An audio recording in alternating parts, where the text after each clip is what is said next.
Good morning, children. How are you? I hope you all are fit and fine.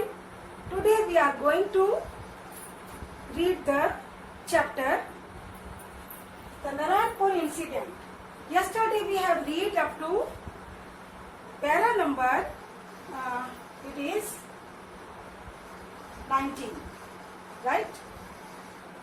Today we will start from the para number 20. Listen, children, I am just going to revise the story, the previous story. कल आपने पढ़ा था कि नारायणपुर में जो incident हुआ वो the quit India movement के दौरान की बात है। क्विट इंडिया मूवमेंट स्टार्ट हुआ 1942 8 अगस्त को। तो नारायणपुर में मंजू, बाबू, मोहन, ये सारी फैमिली है कि ये रहते हैं। तो क्या होता है कि एक दिन बाबू मंजू को पता चलता है कि उनका स्कूल बंद हो गया है और उनके फादर जेल में है।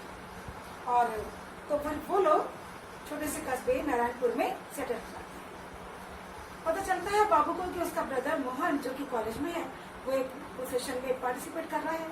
तो वो उसको देखने के लिए दोनों भाई बहन जाते हैं। वहां जाके वो देखते हैं कि उनका जुलूस आया बिल्कुल पीसफुली, कलेक्टर ऑफिस तक गया और उन्होंने डीएसपी को एक छोटा सा रिटर्न पेपर दिया। फिर वो दे करके पीसफुली लौट जाते हैं। घर आके बच्चे परेशान होते हैं कि इन्होंने इतना शांति से जुलूस निकाला, कुछ किया ही नहीं, कुछ मजा नहीं आया। तो पूछते हैं मोहन से, भाई भैया क्या हुआ, आप क्या करने गए थे कल?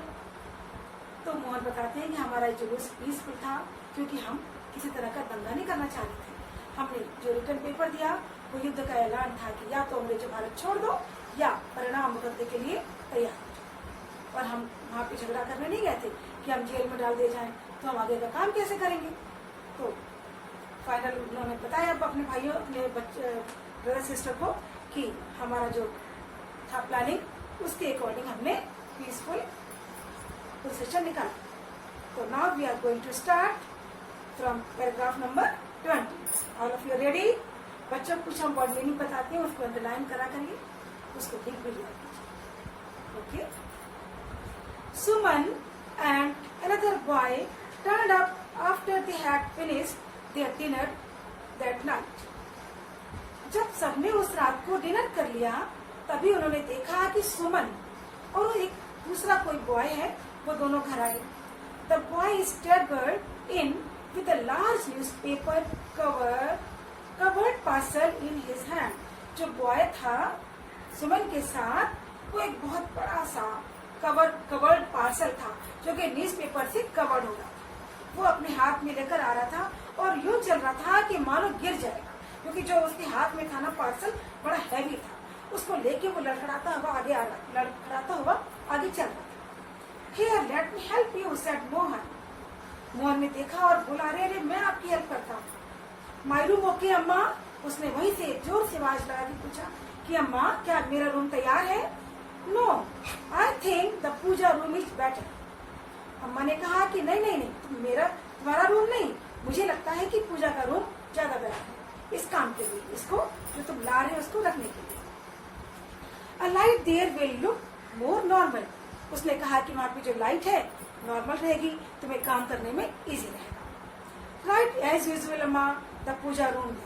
मोहन ने कहा कि ठीक है अम्मा, आप तो हमेशा ही राइट रहती हैं, आपने जैसा कहा वही ठीक, हम लोग पूजा वाला रूम ही ले लेंगे इस काम के लिए। The boy went away after a whispered conversation with Suman. Boy जो था उसने सुमन से कुछ धीमे धीमे कान में बात करी, फिर वो बॉय चला गया। Then सुमन, अम्मा and Mohan went into the small Puja room. फिर सुमन, अम्मा और मोहन छोटी सी पूजा रूम में चली गए। Babu and Manju stared curiously over their shoulders at the mysterious parcel which turned out to be a cyclostyling machine.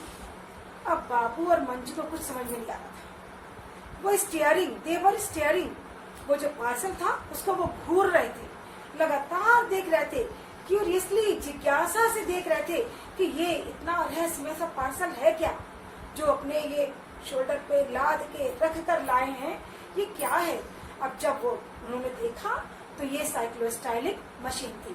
बच्चों भी नो साइक्लोस्टाइलिंग मशीन, जैसे आजकल जेरोक्स होती है, कॉपीज निकलती है, जेरोक्स कॉपी निकल आती है, वैसे उस जमाने में साइक्लोस्टाइलिंग मशीन थी जिससे कि कॉपी की बहुत सारी कॉपीज निकाल। Babu set Mohan as they settled down to work, sit out in the front room and keep a watch.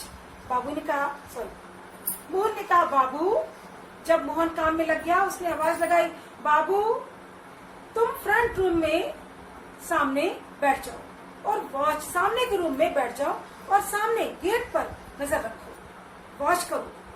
Give us a warning, हमें वार्निंग देना, चेतावनी देना। If anyone seems to be coming to our house, अगर कोई तुम्हें दिखे आता होगा घर की तरफ तो हमें तुम वार्न कर देना। मंजू गो टू बेड और else. He went on noticing her crestfallen face. अब मंजू छोटी थी तो मोहन ने कहा मंजू जाओ सो जाओ। मंजू को बड़ा बुरा लगा, सब काम में लगे और मंजू को सोने के लिए बोला जा रहा है। तो जब उसने कहा मंजू जाओ सो जाओ, तो देखा उसने उसके चेहरे पर दुख आ गया कि ये सब तो काम में लगे हैं, मुझको सोने के लिए बोल रहे हैं। तो तुरंत मोहन ने कहा you sit here in the hall, तुम चाहो तो हॉल में बैठ सकते हो। And pass on Babu's warning to us, तो बाबू जो सामने फ्रंट रूम में बैठा हुआ गेट के, वो तुमको वार्निंग देगा, तुमको बताएगा, मैसेज देगा, कोई आ रहा है बताएगा, तो तुम वो मैसेज हमें कन्वे कर दे, मत सो तुम भी जाओ। Amma, Suman and Mohan got to work at once. अब भाई अम्मा, सुमन, मोहन तुरंत काम में लगे। Manju peered at them from the hall. Manju hall से उनको देखती रही, वहां से हॉल में बैठ के उधर देख रही पूजा रूम की तरफ, उधर देख रही बाबू की तरफ, उधर देख रही पूजा रूम की तरफ, उधर देख रही बाबू की, अलर्ट होके बैठ गई। In a little while she began to feel drowsy. लेकिन छोटी थी वो, दिन भर के थकी थी, तो थोड़ी सी देर में उसको झपकी आने लगी। And had to struggle not to doze off. बड़ी कोशिश करके वो आंखों को खोल के देख रही थी कि भाई कोई आ जाए तो हम बता दें। बाबू सेट आउटसाइड, बाबू तो बाहर बैठे हुए थे, अलर्ट एंड अटेंटिव, बिल्कुल अलर्ट, फौजी की तरह, अटेंटिव, बिल्कुल अटेंशन देता हुआ कि डोर पर कोई आया, उसने इन्फॉर्म किया। He felt a thickening in his throat, उसे गले में कुछ थिक सा महसूस हुआ। इट वॉज बिगनिंग, और ये थिकनेस जो थी शुरू हो रही थी, बढ़ रही थी। And at last he was doing something, और आखिरी में वो कुछ कर रहा था। सडनली ही टेंस्ड, अचानक उसको टेंशन हो गई। A man riding a bike stopped right outside their gate. उसने सुना कि कोई मैन जो कि बाइक चलाकर आया है और वो गेट के बाहर रुका। Yes, he was getting off. उसको लगा, उसने कहा अरे ये तो उतर रहा है। He was opening their gate, अरे ये तो गेट खोल रहा है। Babu flung himself inside, Babu कूद के उठा। Manju turned a startled face to him. Manju का चेहरा भी आश्चर्य से भर गया कि अब कुछ मैसेज आने वाला है। समवन इज कमिंग इन, क्या कोई आ रहा है? देयर वॉज साइलेंस, सन्नाटा था।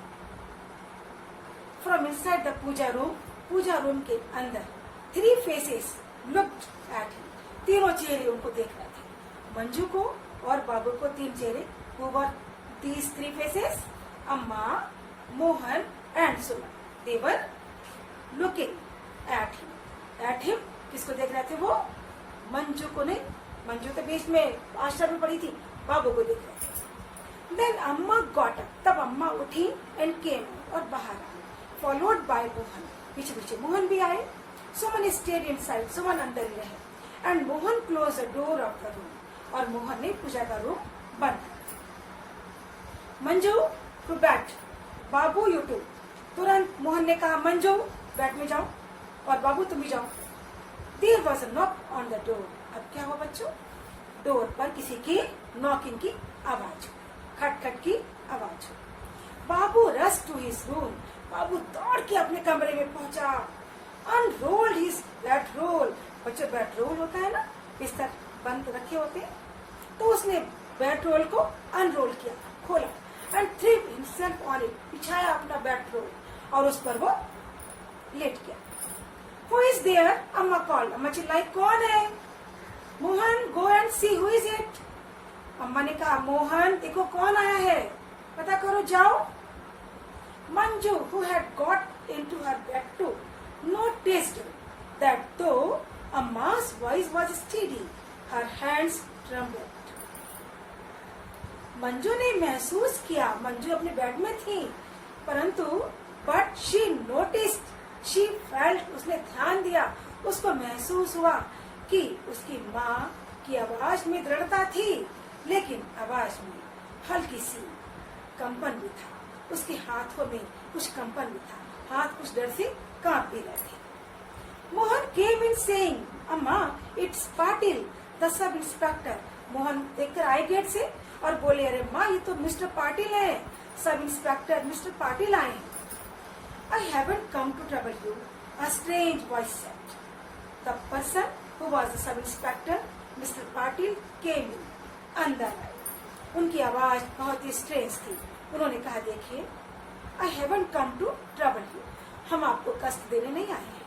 Your husband was my friend in school. आपके हस्बैंड मेरे स्कूल के जमाने से हमारे अच्छे मित्र रहे। I am a friend of yours. मैं आपका मित्र हूँ। अम्मा गॉट अप क्विकली, अम्मा तुरंत खड़ी हुई एंड वेंट आउट, और बाहर आ गई।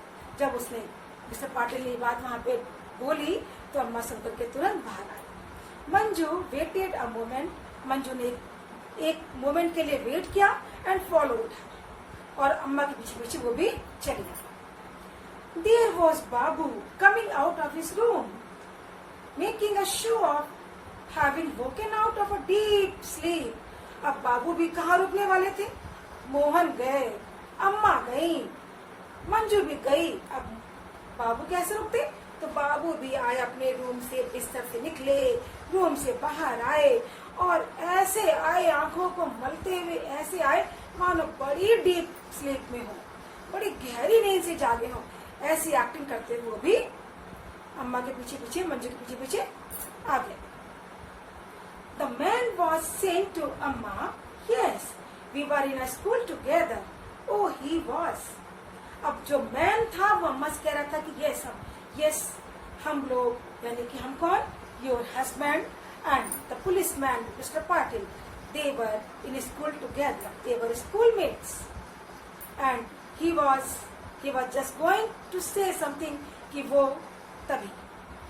Please, Patil Sahib, said Amma, rather impatiently. अम्मा ने धीरे होकर कहा, प्लीज, कृपया मिस्टर पाटिल, कृपया पाटिल साहब, tell me why you are here, आप यहाँ क्यों आए हैं? हमें पता है मेरे हस्बैंड जेल में हैं, आप यहाँ क्यों आए हैं? कृपया हमें इतना बताइए। It's like this, there is going to be a search of your house. Mister Patil ने बहुत गंभीर होकर कहा कि मैडम, मैं यहाँ ये इंफॉर्मेशन देने आया हूँ कि आपके घर की सर्च हो सकती है, आपके घर की तलाशी ली जा सकती है। When? कब? अम्मा ने पूछा। Most probably tonight. संभावना है, may be possible tonight. The Britishers will come to your house.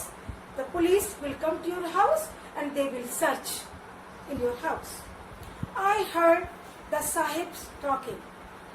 इसने कहा, बच्चों, मिस्टर पाटिल ने कहा कि मैंने साहिब लोगों को सुना था, वो आपस में बात कर रहे थे कि भाई आपके घर की तलाशी लेनी है। They were speaking of a cyclo-styling machine, और वे लोग किसी cyclo-styling मशीन के बारे में बात कर रहे थे। It seems you people are making copies of the Mahatma's speech, और उन्हें ऐसा लगता है कि आप लोग महात्मा गांधी की स्पीच की जो शीट है, कॉपी है, उसके डिफरेंट कॉपीज, बहुत सारी कॉपीज निकालेंगे उस साइक्लोस्टाइलिंग मशीन से और उसको डिस्ट्रीब्यूट करेंगे। दे से, वे कहते हैं, you have people hiding here as well, कि तुमने यहाँ पे कुछ लोगों को भी, the police are saying that, तुम लोगों ने कुछ लोगों को भी अपने घर में बना दे रखी है, छिपा के रखा है, साइक्लोस्टाइलिंग मशीन छिपा के रखी है, पेपर्स की कॉपीज बना रहे हो, तो बहुत काम कर रहे हो, तो इसलिए वो सब आपके घर की तलाशी लेने की सोच रहे हैं। हाँ, मोहन ने हंसी उड़ाई, वाह क्या बात है, झूठ। ऐसा कहा? ऐसा कुछ नहीं है। But you have the cyclostyling machine. Patil ने कहा लेकिन हमें पता है आपके पास साइक्लोस्टाइलिंग मशीन है। No, said Mohan angrily. Mohan ने गुस्से में कहा no no, we don't have cyclostyling machine, you are wasting time spying on us. आप हमको जासूसी कर रहे हैं मिस्टर पाटिल, आप जासूसी करके बता रहे हैं कि हमारे पास साइक्लोस्टाइलिंग मशीन है, but you are wasting time. आप अपना टाइम वेस्ट कर रहे हैं। हमारे पास साइक्लोस्टाइलिंग मशीन नहीं है, हमने किसी को छिपा नहीं रखा, हम कोई ऐसा काम नहीं कर रहे हैं।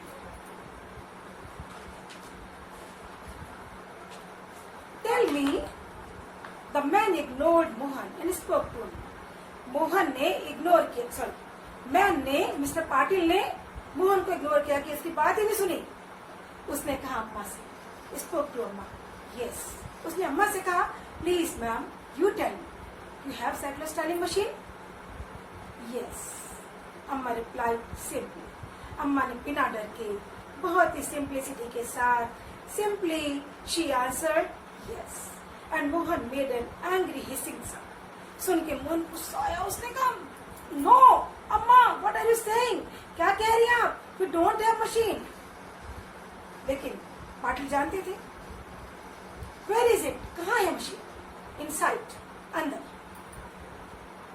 Give it to me, I will get it out of the way. Mister Patil ने कहा मुझे ये मशीन दे दो और मैं इसको कहीं छिपा के रखता हूँ। It's okay I think. And children, now we have read up to paragraph number 49. Tomorrow we will start from paragraph number 50, and I hope you are understanding the lesson in a better way. And one thing more, if you want, you have to learn workshop also written side by side on the lesson. Okay children, goodbye and be happy.